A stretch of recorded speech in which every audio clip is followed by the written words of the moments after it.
Hereditary is a psychological horror film written and directed by Ari Aster. The film is a deeply unsettling and complex exploration of grief, mental illness, and a family's terrifying legacy. Here's a full recount of the plot.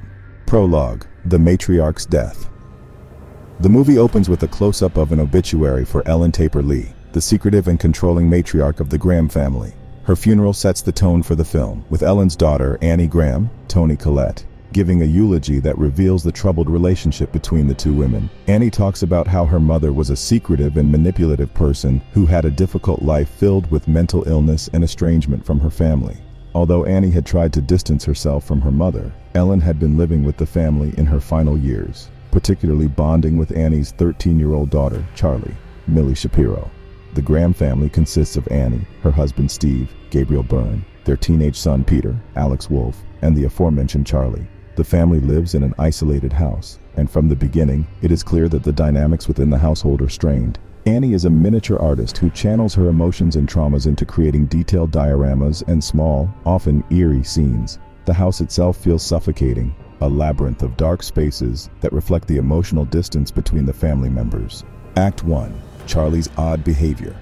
After Ellen's death, Charlie, who was unusually close to her grandmother, starts exhibiting even stranger behavior. Charlie is already an eccentric child, obsessed with drawing macabre images and building odd figures out of bits and pieces she finds. She also has a distinct verbal tic, a clicking noise she makes with her tongue. Ellen's death seems to unsettle Charlie even more. She sleepwalks, makes disturbing statements about how her grandmother had wanted her to be a boy, and appears to have a fascination with death and decay. Annie, while appearing somewhat detached from Charlie's behavior, is struggling with her own issues. She decides to attend a grief support group, where she reveals unsettling details about her family history. Annie explains that her mother, Ellen, suffered from dissociative identity disorder, her father starved himself to death, and her brother committed suicide after claiming Ellen was trying to put people inside him. This ominous admission foreshadows the dark supernatural forces that are about to unravel the Graham family. Act 2. The Tragedy of Charlie's Death. As Annie tries to process her feelings about her mother's death, tragedy strikes the family once again. Peter is invited to a high school party and, wanting to go, lies to Annie, claiming it's a school event. Annie insists that Peter take Charlie with him despite her protests. At the party, Peter tries to distance himself from Charlie, who feels out of place. She wanders the house, eats a slice of cake that unknowingly contains nuts, to which she is severely allergic. Her throat begins to swell, and she starts to have a severe reaction. Panicking, Peter rushes Charlie into his car and speeds down a dark road toward the hospital. As Charlie struggles for breath, she opens the window to get air. In a horrifying turn of events, as Peter swerves to avoid a dead deer in the road, Charlie's head strikes a telephone pole, decapitating her instantly. The scene is deeply disturbing, both in its graphic nature and in Peter's reaction. Stunned and frozen in horror, he drives home in silence, unable to confront what just happened. Peter quietly goes to bed, leaving Charlie's headless body in the car. The next morning, Annie discovers the body and lets out a piercing, gut-wrenching scream. This sequence of events marks a turning point in the film, where the family's tenuous emotional stability completely unravels. Act 4. The Dark Legacy of the Cult.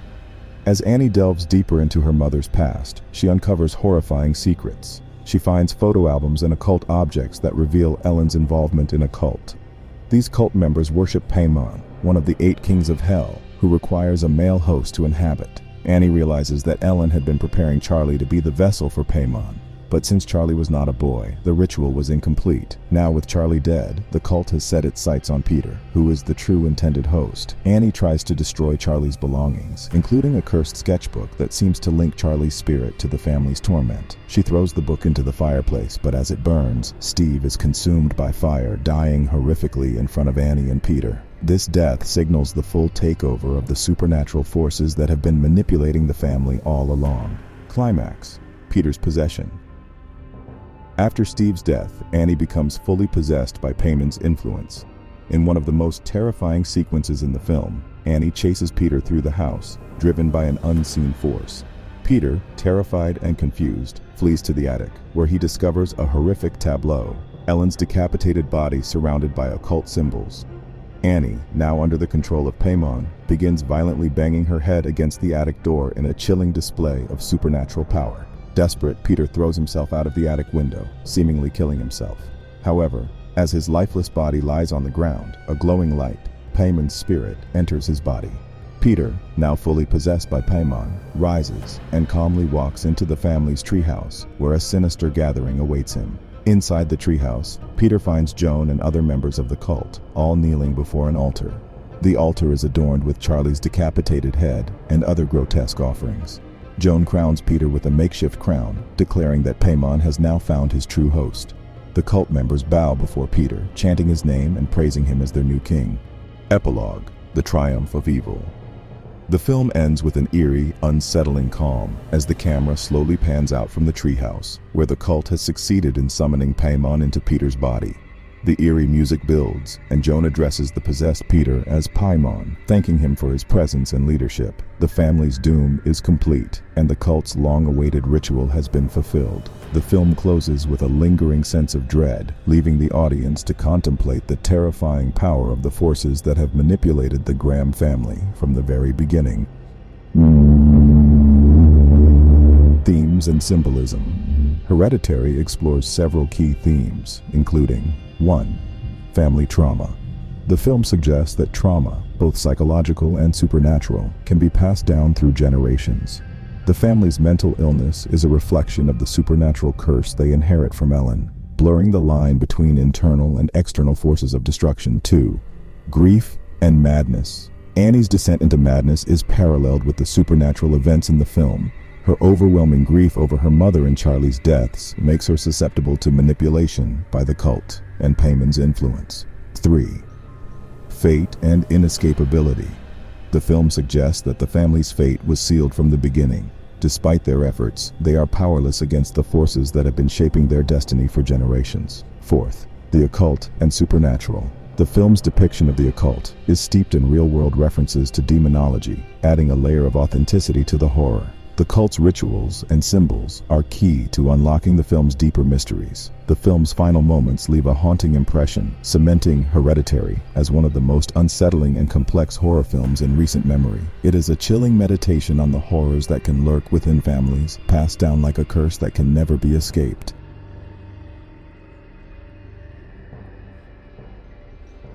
The Curse of the Fenton Bloodline. In the quiet, fog-shrouded town of Ravensbrook, the Fenton family had lived in their ancestral home for centuries. Perched on a hill and surrounded by dark woods, their mansion stood as a silent witness to years of mysterious deaths and unexplained disappearances. Whispers of dark magic and curses had haunted the family for generations, and with the recent death of the family matriarch Lily Fenton, the townsfolk believed the curse would resurface in full force. Lily had been a cold, distant woman, notorious for her strange rituals and her obsessive secrecy. She left behind her son Jacob and his daughter Emily. With Lily gone, Jacob had hoped for some peace, a chance to live a quiet life with his daughter. But Lily's death only seemed to mark the beginning of something far darker, something that had been waiting for generations to unfold. Jacob, now a single father, tried to protect Emily from the eerie history of their family. He had always sensed that something was wrong with his mother, something sinister lurking beneath her cold exterior, but he didn't know how deep her involvement with the occult truly went. After the funeral, as they returned to their mansion, the atmosphere in the house felt heavier, more oppressive, as if Lily's spirit lingered, watching them. At first, it was small things.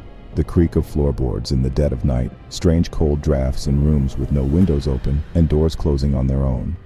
Emily, however, became the center of it all. She had always been a quiet child, but after her grandmother's death, she began to act strangely. She spoke in her sleep, murmuring in a language Jacob couldn't understand. She drew unsettling pictures, twisted figures, symbols Jacob had never seen before, and always a man with a crown of horns looming over a terrified crowd.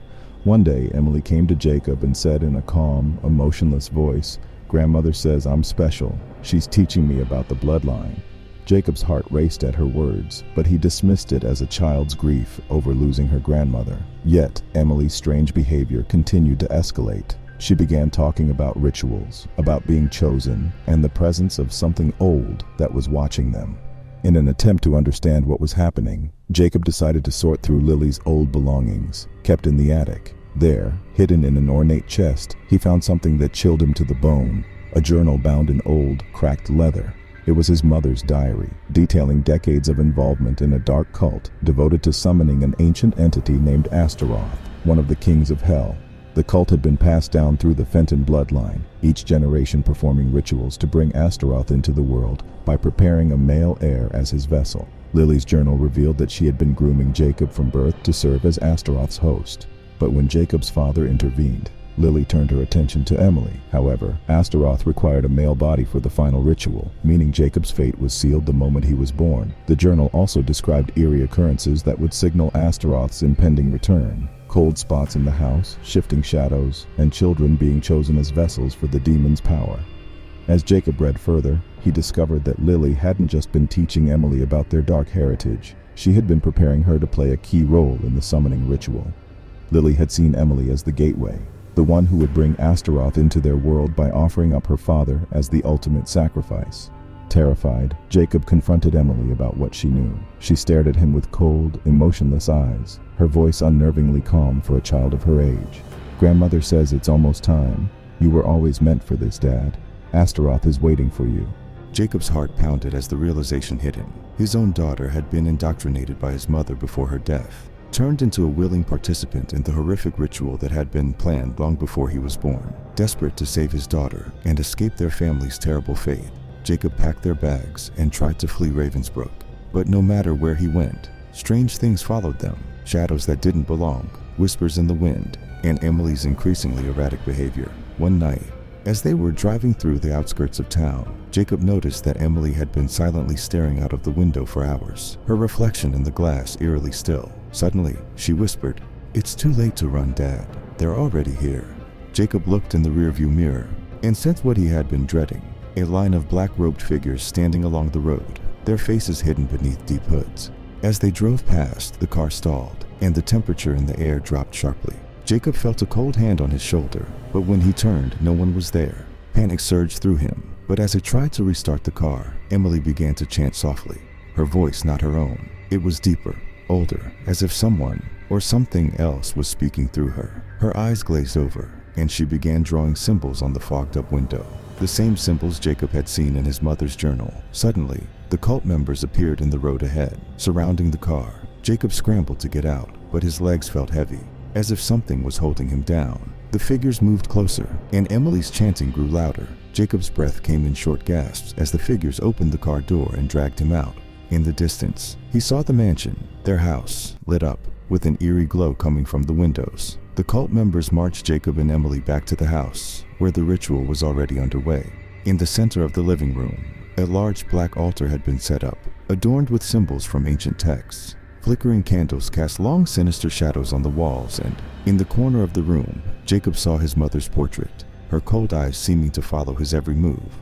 The cult members tied Jacob to the altar, and as they did, Emily, now fully possessed by Astaroth's power, walked forward and placed her hand on his chest. The air grew thick with dread as the chanting of the cult members reached a fever pitch. The room seemed to warp around them, the walls stretching and twisting, as reality itself bent to Astaroth's will. Suddenly, Jacob felt a crushing weight in his chest as a dark, burning presence began to enter his body.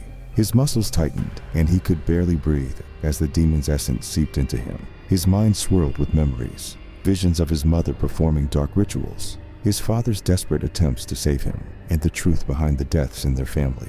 As Jacob's body convulsed on the altar, Emily watched, her face devoid of any emotion. The cult had succeeded. Astaroth had found his vessel. In the final moments of the ritual, Jacob's consciousness slipped away, his body no longer his own. When he opened his eyes, it wasn't Jacob who stared out from behind them. It was Astaroth, reborn in human form. The cult members bowed before him, chanting their loyalty to their new lord. Emily, her role complete, approached the demon now inhabiting her father's body. She kneeled before him, saying softly, "Grandmother would be proud." The dark presence that had haunted the Fenton family for centuries had finally succeeded in taking control, and the curse that had been passed down through generations would now continue as Astaroth walked the earth once more. In the shadow of the ancient mansion, the cult's ritual had reached its terrible conclusion, and the town of Ravensbrook would never be the same again.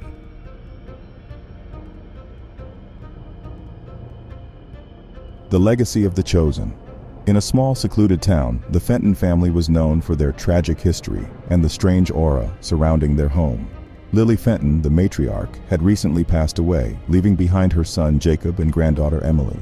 Lily was a secretive woman, and her death brought a wave of unease over the family. Jacob had always felt his mother had hidden something dark, and now, after her passing, he began to sense strange occurrences in the house. Emily, just 12 years old, had been close to her grandmother and now seemed to be carrying her eerie presence. After Lily's funeral, Emily's behavior changed. She began drawing disturbing images, faceless people with symbols on their foreheads and mutilated animals. She spoke about hearing her grandmother's voice in her dreams, telling her about a gift passed down to her. Jacob dismissed it as a coping mechanism, but the occurrences became more unsettling. Objects moved on their own, and strange symbols began appearing in the house. One night, Emily told Jacob that they were coming for him. The same night, Jacob found an old journal hidden in Lily's belongings. It detailed a secret cult that had been worshipping an ancient entity, Astaroth, for generations. The journal explained that Astaroth needed a vessel to walk the earth, and the vessel had to be a male descendant. Lily had been preparing Emily to ensure Jacob's body would be offered to the entity. Jacob, horrified, confronted Emily, but her eyes were blank, her voice hollow. "Grandmother chose you, Dad," she said, her tone not her own. That night, as Jacob tried to flee the house, he found himself trapped by unseen forces. His reflection in the mirror started moving on its own, a grin spreading across its face as his own expression remained frozen in terror. Emily stood in the doorway, watching as the cult members who had worshipped Astaroth for centuries slowly emerged from the shadows, their faces hidden by hoods.